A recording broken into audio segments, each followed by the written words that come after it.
Good morning, students. Today's topic is pressure from the chapter Force and Pressure. Before starting the today's topic, let me recall what we have studied till today. We started with the definition of force. Force is nothing but push or pull. And we said that force is due to interaction between the objects. Whenever there is an interaction between the object, there will be a force. And we have studied net force concept. Net force is nothing but the force acting on an object, the total force acting on an object. And in that, we have studied when to add the two forces and when to subtract the two forces. Then we have studied on effects of forces. In effects of forces, we have studied that the force can change the speed of an object, force can change direction of an object, force can change state of a motion, force can change the shape of an object, and also it can change two or more the above things. It can change the shape at a time, it can change the direction also. Now, after this, we have studied types of forces. In types of forces, we categorize the types of force into two kinds. One is contact force and non-contact force. In contact force, we have muscular force and frictional force. Then in non-contact force, we had three types, that is magnetic force, electrostatic force and gravitational force. Right? So we have given different examples for this and we had the homework also. I hope you all are doing the homework. And now let us go to the today's topic. Today's topic is pressure. Before defining the definition of pressure, now let us take an example from your daily life. Now, the person wants to push the nail into the wall. He took the nail and he want to push it to the wall. But he kept the nail in a wrong way. So head of the nail is towards the wall and sharp edge of the nail is towards the hammer. So if will he succeed? Will he succeed like this? So the answer is yes or no. It is very difficult to push it. So he's applying some force, the hammer is pushing, but it's very difficult. It will not go. So of course it is very difficult. Now let us take an other case. So now in this case, he is keeping sharp edge towards the wall and head of the nail is towards the hammer. Now if he push to the wall, if he apply the same force as he applied in the previous case, if you apply same force here, the nail will go into the wall very easily, right? So at this time it will go. So yes, of course you can do that. You can also try this one in home. You can do with the sharp edge very easily, but the head part towards the wall is very difficult. Okay. Similarly, let us take one more example. You have a knife. You are trying to cut the vegetables. So you always use sharp edge of the nail, not the blunted. That means opposite of the sharp edge. Blunted side you won't use it. You will use always sharp edge. Why? And it's also you also experience that sharp edge will cut the vegetables very easily. Blunted is very difficult. What may be the reason? I'm giving different examples from your daily life so that we will come into our topic. There is some reason. There is some relation between the force and pressure, right? Okay, let us take one more example before I define this pressure. Heavy loaded truck. Heavy loaded truck will have so many tires actually. Right? Observe this is a heavy loaded truck which I have taken here and it will have so many tires. Approximately it is having 16 tires. Why? Why it should have a 16 tires? And I have a small truck which is having only 4. What is the difference between these two trucks? It will carry a heavy load and it will carry a light load. It will not carry many things. It will carry very small things. It will carry very heavy things. Now it is time to define what is pressure. Okay, let us discuss. We have seen three examples. The first one is about nail, second one is about knife, and third one is about the truck. In all these things, the one thing was common. So wherever there was a small area, the pressure was more. Whenever there is a more area, the pressure was decreasing.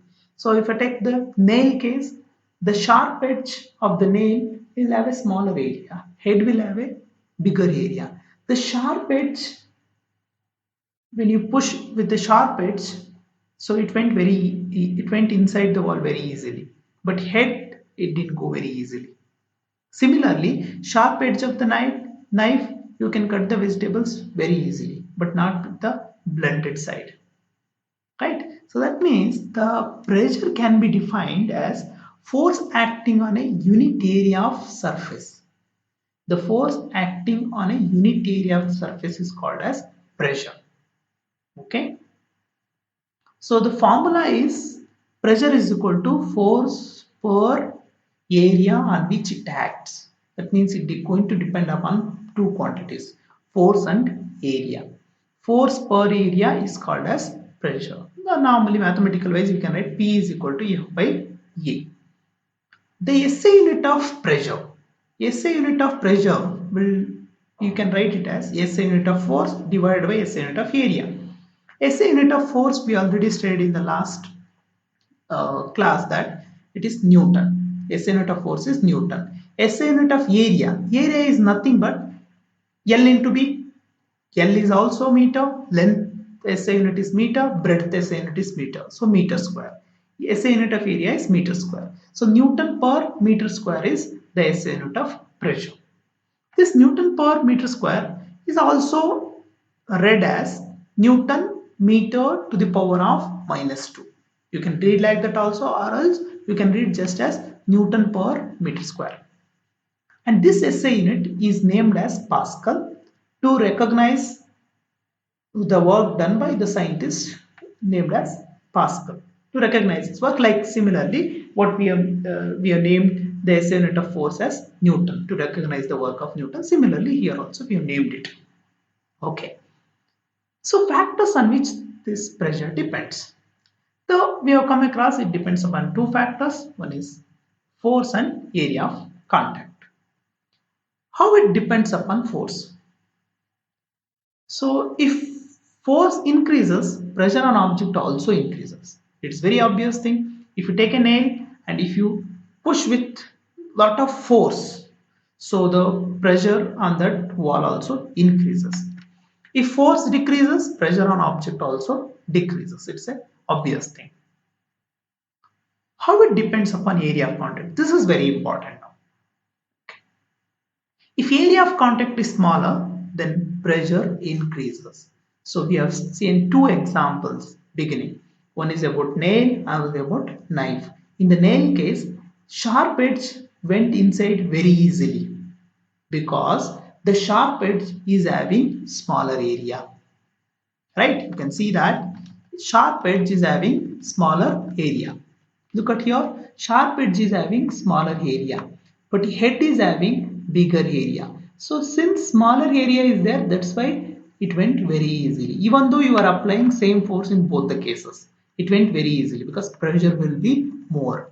And if I take the case, another one is if area of contact is greater, then the pressure decreases.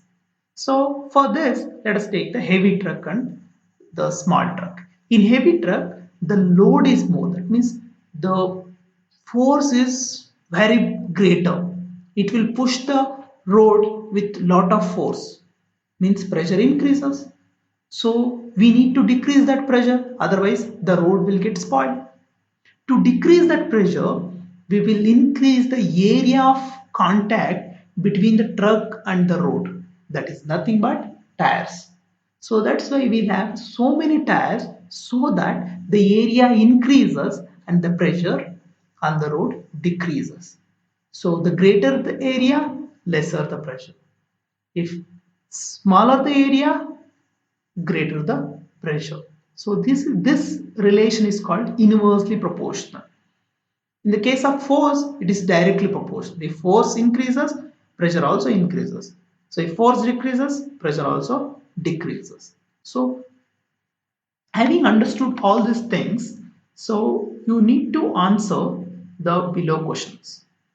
Define pressure and explain why shoulder bags, means your school bags, are provided with broad straps and not thin straps. So broad straps, you are in the shoulder, you will have a bigger straps. So that will, what happens to that? Why it is given a bigger strap, not with a thin strap? If you give the thin strap, what will happen? You have to answer.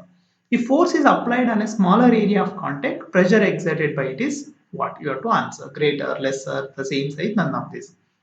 Why do the pillars holding the track of metro trains have a broader base?